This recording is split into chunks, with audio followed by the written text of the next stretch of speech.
नमस्कार। बसों कल्याण के सभी आवाम को आज एक बात करने का मौका है। हमारी चाहत है कि आने वाले इलेक्शन के तैयारी के लिए सभी पार्टियां लगी है यहाँ बसों कल्याण में, और इसी कारण कल एक प्रोग्राम हो गया बसों कल्याण में। हमारे देश के गृह मंत्री अमित शाह जी आए थे यहाँ पर, और उनका स्पीच भी हम सुने। और उस स्पीच में जो है रोजगार की बात नहीं हुई, या किसानों की बात नहीं हुई, या आम आदमी के जो जरूरत के मुद्दे हैं, हेल्थ है, एजुकेशन है, इस पर बात नहीं हुई। और हमें लगा कि ये बस इलेक्शन प्रोपोगंडा करने के लिए इतना बड़ा खर्चा कर रहे हैं ये लोग।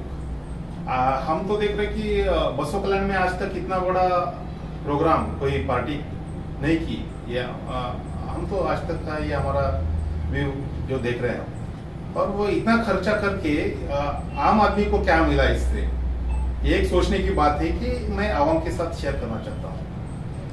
और जो है इनको ये लग रहा है कि ये जो बड़ी पार्टियां हैं जो सत्ता में हैं, कि आवाम को ऐसे हमारे तो सुनने में ये भी आया है कि बहुत सारे लोग इस प्रोग्राम के महाराष्ट्र से लाए थे गाड़ियां भर भर कर, और भीड़ दिखाने के लिए, और इस हिसाब से एक माहौल क्रिएट करने का इनका जो प्लान है बीजेपी का, मुझे नहीं लगता कि ये बसों कल्याण की जो आवाम है जो इसको एक्सेप्ट करेगी। क्योंकि इनको जो बसों कल्याण के लोग हैं वो प्रोग्रेस माइंडेड है। मगर प्रोग्रेस बस सोशल मीडिया पे या ऐसे झंडे लगाकर, फ्लैग्स लगाकर, क्योंकि सब प्रोग्रेस वहीं पर दिख रहा है, फ्लैक्स पे ही दिख रहा है, एडवर्टाइज में दिख रहा है, या ऐसे बड़े प्रोग्राम में दिख रहा है। कल वहां पर थेर मैदान में लोगों को रुकने के लिए जगह नहीं थी, और जो है आज हर तरफ जो है सन्नाटा ही रहेगा मेरे हिसाब से। और ये इनका इलेक्शन का कैंपेनिंग करेंगे, बहुत सारा फंड जो खर्चा कर रहे हैं वो पैसे भी आवाम के, आम आदमी के हैं। और आवाम के, आम आदमी की जरूरत के काम पर अगर ऐसा फंड खर्चा अगर कर दिए हर एक कॉन्स्टिट्यूएंसी में, तो उनको इतने फ्लैक्स लगाने की, झंडा लगाने की जरूरत ही नहीं है। ये हमारा एक विचार है, और ये विचार आपको साझा करना, क्योंकि आने वाले दिनों में ये आपको बहुत सारे मुद्दों पर गुमराह करने वाले हैं ये लोग, जात के नाम पर, धर्म के नाम पर। ये हमारा सबसे बसों कल्याण, ये कर्नाटक का इसको एक मुकुट बोलते हैं, किरीट बोलते हैं इसको, और ये एक सेकुलर हमारा कॉन्स्टिट्यूएंसी है। और इसमें ऐसे कम्युनल लोगों को या पार्टियों को यहाँ स्थान नहीं मिलना चाहिए, एक हमारा एक ऐसा विचार है। और इसके लिए आवाम को जागृत करना बहुत जरूरी है। क्योंकि अभी देखिए, एक दिन में फट से 50 रुपए महंगा कर दिए सिलेंडर। कल अमित भाई शाह बोले कि हम 13 करोड़ लोगों को सिलेंडर दिए। आपकी वो खाली टंकी भरनी भी पड़ेगी ना, और उसको भरने के लिए अभी पहले जब मनमोहन सिंह की सरकार में जो 400 रुपए में सिलेंडर मिलता था, अब वो 1200 तक गया। उसका जवाब नहीं देते आप, और बोलते कि हम विकास करने वाले हैं। 3 गुना बढ़ गया ना रेट। डीजल पेट्रोल के रेट कहाँ चले गए। आज मैं बोलता हूँ बसों कल्याण में अभी मैं सुना 90% जो लोग हैं पानी खरीद कर पीते। भारत को अभी आजाद होकर 75 अमृत काल चल रहा है ना, ये आजादी का बोलते हैं ना, अमृत काल चल रहा है। तो ये अमृत काल में पीने का पानी खरीद कर पीना पड़ रहा है आवाम को। ये तो फिर आपका कैसा अमृत काल है। ये जनता के जो बुनियादी सवाल है, इससे गुमराह करने के लिए ये राष्ट्रवाद को बेच रहे हैं। हर तरफ अगर कोई प्रोग्रेस का मुद्दा, विकास का मुद्दा, ये अगर बोलने को आपके पास नहीं रहा, तो हर 5 मिनट में बस आप भारत माता की जय बोल दीजिए, आपका काम चल जाएगा। ये राष्ट्रभक्ति को बेचकर अपनी पॉलिटिकल दुकान चला रहे हैं। और हमको, आवाम को ये जो है जागृत करना है कि भाई आपके जो बुनियादी मुद्दे हैं, जो कि स्कूल का है, स्कूल की फीस कहाँ चले गए, हमारे जो स्टूडेंट्स भाई बहन हैं उनको क्या स्कॉलरशिप नहीं मिल रही है, उसका मुद्दा क्या हो गया, या हमारे बसेस जो यहाँ से आप पहले जैसे बढ़ा दिए गए, या स्कूल में अभी शिक्षा करने के लिए यहाँ पर रहने के तो रेंट की कहाँ तक बढ़ गया, महंगाई कितनी बढ़ गई, मेस की फीस कितनी बढ़ गई। किसानों को मुद्दा लिया तो पिछले 3 साल से क्रॉप इंश्योरेंस नहीं आ रहा है तो बस एकड़ में 200, 500, 700 इस हिसाब से परिहार नहीं आ रहा है, इस साल का भी नहीं आया। इसके ऊपर हमारे देश के गृह मंत्री कुछ नहीं बोले और बोलते कि पूरे ताकत के साथ हमको कर्नाटक में जो है बीजेपी को क्यों लाना है, बीजेपी को चुन के क्यों 1200 रुपए सिलेंडर किए, इसलिए लाना है आपको, या किसानों को परिहार नहीं मिल रहा है, क्रॉप इंश्योरेंस नहीं मिल रहा है, आत्महत्या हो रही किसान की, इसके लिए आपको चुन के लाना है, या फिर हमारे स्टूडेंट्स को स्कॉलरशिप नहीं मिल रही, इसके लिए आपको चुन के लाना है, या पेट्रोल के और डीजल के रेट आप बहुत दुनिया में सबसे अच्छा कर दिए इधर, इसके लिए आपको चुन कर लाना है। क्यों चुन कर लाना है आपको? हमारे इतना अच्छा कॉन्स्टिट्यूएंसी था, ये बसवन्ना की कर्मभूमि है, यहाँ पर दिन दहाड़े मर्डर हो जाते हैं। ये हमारे बसों कल्याण में पहले नहीं था माहौल, इसके ऊपर कोई नहीं बोल रहा है। ये ऐसा हमारा समाज ऐसा इस तरह से अगर आगे चला गया तो फिर क्या इसको वो क्या बदलापुर बना देंगे? क्या है आपकी सोच? ये आवाम के सवाल है। आप ये चाहे महाराष्ट्र से लाओ या और कहां से भीड़ लाओ, कितनी भी बड़ी आपकी सवाल ले लो आप, मगर ये आवाम के जब तक आप ये सवाल, ये बुनियादी सवाल आप जब तक नहीं उठाएंगे तब तक यहाँ के बसव कल्याण की आवाम आपको वोट नहीं करेगी, बीजेपी को बिल्कुल बायकॉट करेगी। मराठा समाज को लेकर बसव कल्याण में मराठा क्या सोचते हैं? क्या लगता है आने वाला इलेक्शन मराठों को 2 हिस्सों में बांट देगा, या फिर मराठा एकजुट होकर अपना कैंडिडेट ठहरा करेगा, या फिर किसी पार्टी को सपोर्ट करेगा? जहां तक मराठा समाज की बात है तो मराठा समाज की एक मीटिंग हुई एक 15-20 दिन पहले, और उस मीटिंग में हमारे मराठा समाज के जो लीडर्स हैं उन्होंने कहा कि भालकी के जैसा हमारे बसव कल्याण की स्थिति भी नहीं होना, और ऐसा नहीं होना कि इतना बड़ा समाज रहकर भी एक भी कांग्रेस, बीजेपी या जेडीएस हमको प्रतिनिधित्व नहीं दे रहा है राजकीय। तो इस हालत में हम समाज की तरफ से, चाहे पार्टी कौन सी भी हो, हम हमारे समाज की तरफ से कैंडिडेट यहाँ से ठहराएंगे और पूरा समाज का सपोर्ट उसको करेंगे। ऐसा विचार उस दिन उस मीटिंग में हुआ था और वही शायद कंटिन्यू रहेगा। एमजी मोले और सतीश मोले को लेकर मराठा किस तरफ है? लग रहा है कि मराठा 2 तरफ बट गया है। एक ग्रुप एमजी मोले सतीश मोले का है और एक ग्रुप अदर मराठास का, आपका अजिंक्य मोले का है। क्या लगता है आपको, मराठा 2 हिस्सों में बटे?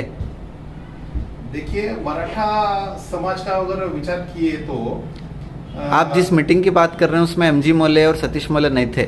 नहीं थे उस मीटिंग में, नहीं। तो वजह क्या थी?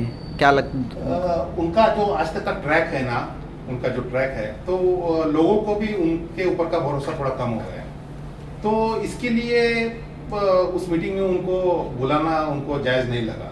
और फिर भी उन्होंने खुद ही कहा था, एमजी मोले ने लास्ट 3 इलेक्शन में कहा था कि अब मेरा उम्र हो गया है और ये मेरा लास्ट इलेक्शन है, इसके आगे मैं नहीं करूंगा, ये मेरा ग्रेस पीरियड है और इसके ऊपर मैं इलेक्शन कंटेस्ट नहीं करूंगा, और जो भी समाज की तरफ से जिसको भी आगे करेंगे उसको मैं सपोर्ट करूंगा। ये विचार उन लोगों को मालूम रहेंगे, इसलिए उन्होंने एमजी मोले को नहीं बुलाया।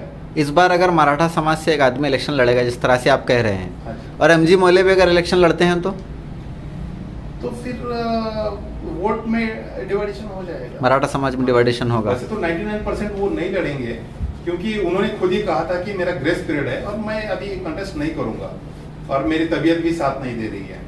ये कुछ फिजिकल इश्यूज भी है उनके, मगर जो है समाज भी अभी उनको जान चुका है कि ये कभी भी सेटलमेंट की राजनीति कर सकते हैं, तो समाज का भी भरोसा उनके ऊपर से उठ चुका है। दूसरे पॉलिटिकल लीडर को अगर हम देखें तो हर कोई टिकट के लिए बात कर रहा है, मुझे टिकट दो, मुझे टिकट दो। आपको क्या लगता है कि लोकल इश्यूज की बात क्यों नहीं हो रही? देखिए, ये सब स्वार्थ की राजनीति कर रहे हैं और बिजनेस की तरफ देख रहे हैं। अभी बहुत सारे ऐसे हमारे फ्रेंड सर्कल भी है कि बड़े बड़े लीडर्स के एक इसमें है, कॉन्टेक्ट में है, वो भी बोल रहे कि ये बिजनेस की तरह देख रहे हैं इसको, इलेक्शन को। आवाम की चिंता कुछ नहीं है, बस एक वोट को कितने में खरीदना है, इसी की चर्चा है। कोई बीजेपी वाला बोलता है कि 1000 में खरीदूंगा या 2000 में खरीदूंगा। एक वोट को क्या कीमत लगाकर ये सीट लानी है और बस सत्ता में रहने का है, यही उनका एक नजरिया है देखने का आवाम। सर मुळे सर कहते हैं कि सतीश मुळे साहब जो हमारे को विरोध कर रहे थे लोग का वही चाहिए कर दे पाएंगे। नहीं, उस टाइम तो जब हम बाई इलेक्शन में एमजी मुळे साहब ने जो विड्रॉ किया था राष्ट्रवादी के एनसीपी के टिकट्स के ऊपर, हम विरोध किए थे। वो हमारा जायज था। क्यों जायज था? क्योंकि उस टाइम उन्होंने मराठा समाज की मीटिंग ली थी ना, और मीटिंग लेकर उन्होंने कहा था कि मैं समाज के नाम पर रुक रहा हूँ। आज वो इसमें एक इंटरव्यू में उन्होंने कहा कि ये मेरी इंडिविजुअल पर्सनल मांग थी कि शाहजी महाराज के ये ऐसा होना, निगम ऐसा होना, या संभाजी महाराज का ये कनकगिरी में ऐसा उनके समाधि के लिए पर्सनल मांग थी आपकी। आप अगर इंडिविजुअल एमजी मुळे अगर पर्सनल मांग करते थे तो वो कुछ भी पूरी नहीं होती थी। आपके पीछे आपके मराठा समाज का एक सपोर्ट था, आपके पीछे राष्ट्रवादी कांग्रेस पार्टी का एक सिंबल था, इसलिए आपकी मांगों को कीमत आ गई। इंडिविजुअल अगर आप कुछ मांग करते थे बीजेपी से तो आपको कोई भी पूछता नहीं था। आपके पीछे आपका पूरा समाज खड़ा था, और ये वो क्रिस्टल हॉल में वो पूरे समाज ने दिखाया था कि हाँ, हम सभी पार्टी पक्ष जाति वो सब छोड़कर, पार्टी पक्ष सब छोड़कर आपके पीछे हम साथ में रहेंगे बोल के। इसलिए उनको उनके वो मांगों को कीमत आ गई, उनका वेट बढ़ गया, और उन्होंने खुद भी ये मैं उन्होंने कहती कि जो हमारे कट्टर विरोधी थे वही अच्छे लोग थे बोल रहे हैं इंटरव्यू में चैनल में, तो क्या मैसेज देंगे साहब?